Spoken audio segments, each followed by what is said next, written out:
बिस्मिल्लाहिर्रहमानिर्रहीम। अब हम लोग कार्बन 13 NMR में नंबर ऑफ़ सिग्नल्स के बारे में पढ़ेंगे कि कार्बन 13 NMR में नंबर ऑफ़ सिग्नल्स जो हैं वो कैसे डिटरमाइन करते हैं। नंबर ऑफ़ सिग्नल्स जो हैं जैसे प्रोटॉन NMR में हम लोग कैसे देखते होते थे, इसमें भी हम लोग इक्विवेलेंट और नॉन इक्विवेलेंट जो है देखेंगे कार्बन कैसे हैं। फॉर एग्जांपल अगर हम लोग प्रोटॉन NMR में देखते थे कि उनका एनवायरनमेंट कैसा है, आप देखें इसमें अगर मेरे पास CH3O CH3, अब देखें इनका एनवायरनमेंट दोनों कार्बन का एक कितने कार्बन इधर दो हैं, एक ये कार्बन है एक ये कार्बन है, बट इनका एनवायरनमेंट देखें इसके भी साइड पे ऑक्सीजन है, इसके भी साइड पे ऑक्सीजन है, तो ये इक्विवेलेंट हमारे पास है, तो ये एक है नंबर ऑफ सिग्नल देगा। जैसे डाइमेथाइल ईथर में ये वाला भी हमारे पास एक ही कार्बन है, इधर भी एक ही कार्बन है, तो ये एक कार्बन की वजह से आ रहा है, तो ये हमें एक सिग्नल मिलेगा। अब इसके केस में देखें CH3 और CH2 है, ये दोनों का एनवायरनमेंट डिफरेंट है, तो यहाँ पे हमें दो सिग्नल मिलेंगे। इधर हमें कितने मिलेंगे 1 2, ये कार्बोनाइल का अलग है और ये वाला अलग है, क्योंकि ये एस्टर के साथ मिथॉक्सी बोलें इसको, तो यहाँ पे हमें 3 सिग्नल मिलेंगे। तो नंबर ऑफ़ सिग्नल इसमें कैसे है, इसमें भी देखना है इक्विवेलेंट और नॉन इक्विवेलेंट हमारे पास कार्बन कैसे हैं, उसकी यहाँ पे हम लोगों ने यहाँ पे निकालना है। अब हमारे पास यहाँ पे नेक्स्ट एग्जांपल आती है spin splitting of carbon 13 NMR। अब स्पिन स्प्लिटिंग का यहाँ पे क्या मतलब है, होमो एनुलर स्पिन स्प्लिटिंग और हेट्रो एनुलर। अब होमो मीन्स सेम, एनुलर स्पिन मतलब एक दूसरे की स्पिन और स्प्लिटिंग क्या होगी इसको हम लोग देखते हैं। कार्बन 13 कपलिंग जो है ना वो नेग्लिजिबल होती है। जो हेट्रोन्यूक्लियर होता है स्प्लिटिंग में हम लोग N+1 रूल को ओबे करते हैं, उसमें हम लोग नंबर ऑफ़ प्रोटॉन को यहाँ पे देखेंगे। मैं आपको बताऊंगी कि कैसे जो हमारे पास एक पीक है वो किस फॉर्म में नज़र आएगी, उसको हम लोगों ने N+1 रूल के अकॉर्डिंग जो है वो कैसे निकालना है। ये इंतहाई सिंपल है, इसका आपने देखना है कि हमारे पास N+I जो 1+ रूल है वो कैसे लगेगा। N जो है वो नंबर ऑफ़ न्यूक्लियाई है और I जो है ना उसका स्पिन क्वांटम नंबर है, ठीक है। अब जैसे CH3 का केस देखें, इसमें कितने नंबर ऑफ़ प्रोटॉन है, उसी कार्बन के साथ आपने जस्ट प्रोटॉन देखने हैं। इसमें 3 प्रोटॉन है, +1 कर दें तो ये 4 है। CH2 में देखें हमारे पास प्रोटॉन कितने 2 हैं, 2+1 और ये 3, तो ये हमें ट्रिपलेट का सिग्नल देगा। CH में देखें आप 1+1, मतलब अब हमारे पास क्या है, एक ही प्रोटॉन है और एक ही आप N+1 रूल को फॉलो करें तो ये हमें डबलेट का सिग्नल देगा।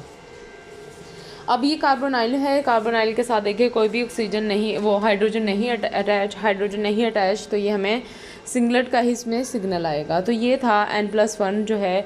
लास्ट हम लोग पीछे प्रोटॉन NMR में जो नियरेस्ट प्रोटॉन होता था उसे काउंट करके N+1 रूल करते थे, but in the case of carbon 13 NMR हम लोग देखेंगे कि कार्बन के साथ कितने हाइड्रोजन लगे हैं उसको प्लस करेंगे, उसके थ्रू जो है ना हम लोग वैल्यूज़ निकाल सकते हैं। जैसे फॉर एग्जांपल अब आप यहाँ पे देखें हमारे पास कितने प्रोटॉन अटैच हैं, उसको आप यहाँ पे देखें ताकि आपको इजीली इसके अंडरस्टूड हो पाए कि हमारे पास कितने नंबर ऑफ़ प्रोटॉन अटैच हैं।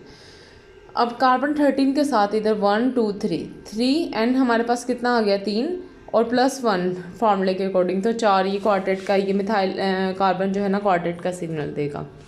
2 प्रोटॉन हो तो ये 2 प्रोटॉन 2 हमने पुट किया, +1 3, तो ये ट्रिपलेट का मिथाइलिन कार्बन। अब मिथाइल कार्बन अगर एक हाइड्रोजन हो तो ये हमारे पास 1 + 1 = 2, तो ये हमारे पास मिथाइन है। अगर हमारे पास ये कार्बोनाइल कंपाउंड हो सपोज करें या ऐसे जिसके कोई भी साथ हमारे पास ना हो हाइड्रोजन वगैरह, तो ये N हमारे पास 0 होगा, +1, तो ये 1 ये क्वाटरनरी कार्बन इसको बोलते हैं, तो ये हमारे पास सिंगलेट की पीक देता है। नेक्स्ट अब हम लोग देखते हैं हमारे पास क्या है, 2 ब्रोमोब्यूटेन की एग्जांपल दी हुई है। 2 ब्रोमोब्यूटेन में आप इस एग्जांपल्स में देखें हमारे पास क्या क्या गिवन है। जैसे फॉर एग्जांपल पहले आप नंबर ऑफ देखिए कार्बन कितने हैं, 1 2 3 4, मतलब अब हमें 4 सिग्नल मिलने हैं। ये वाला कार्बन किसका कितना सिग्नल देगा, सबसे पहले आप फर्स्ट वाले कार्बन की बात करें, 3 इसमें हमारे पास प्रोटॉन है और एक हमारे पास क्या है हाइड्रोजन, तो ये हमारे पास ये क्वार्टेट जो है इसका सिग्नल देगा। तो देखें ये क्वार्टेट का सिग्नल दे रहा है, ये वाली पीक इसकी है।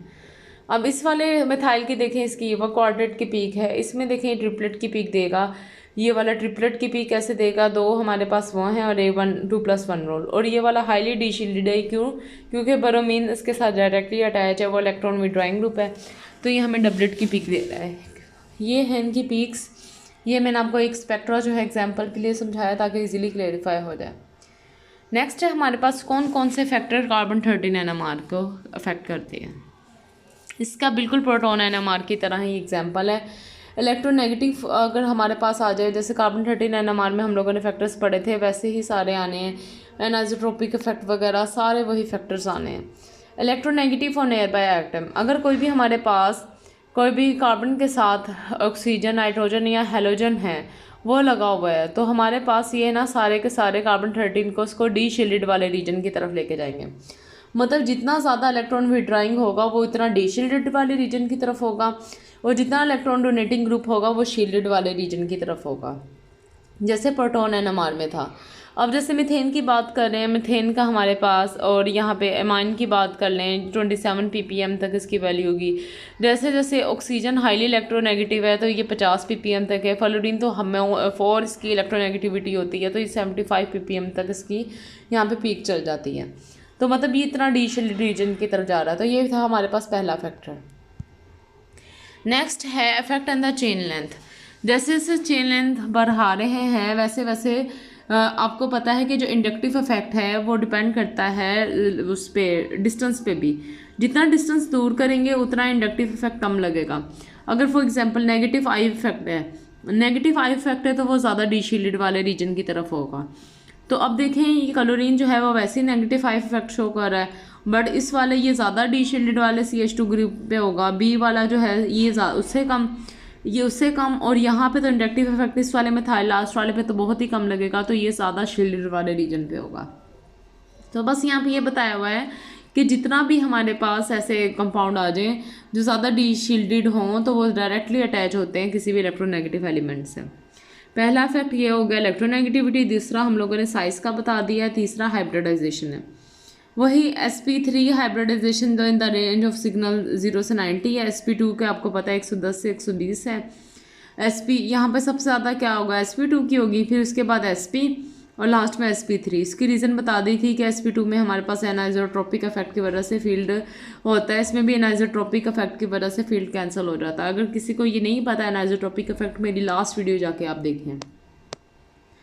अब नेक्स्ट हमारे पास इसकी कार्बन 13 एनएमआर की क्या क्या एप्लीकेशंस थी, फैक्टर्स वही हैं जो बाद में रिपीट किए हैं। कार्बन 13 एनएमआर जो है ये हमें बायो केमिकल रिएक्शन के लिए बहुत इंपॉर्टेंट है।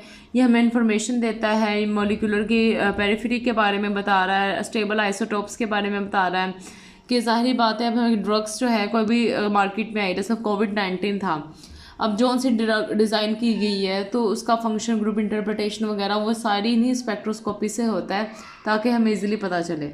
ये जो था मैंने आपको पढ़ाया पैविया से, और इसको आगे आप मज़ीद स्टडी करें, इसके स्पेक्ट्रा सॉल्व करें। जो इशू हो तो आप काइंडली कमेंट में बताएं ताकि मैं आपको उसका क्लेरिफाई करूँ। जज़ाकल्लाह।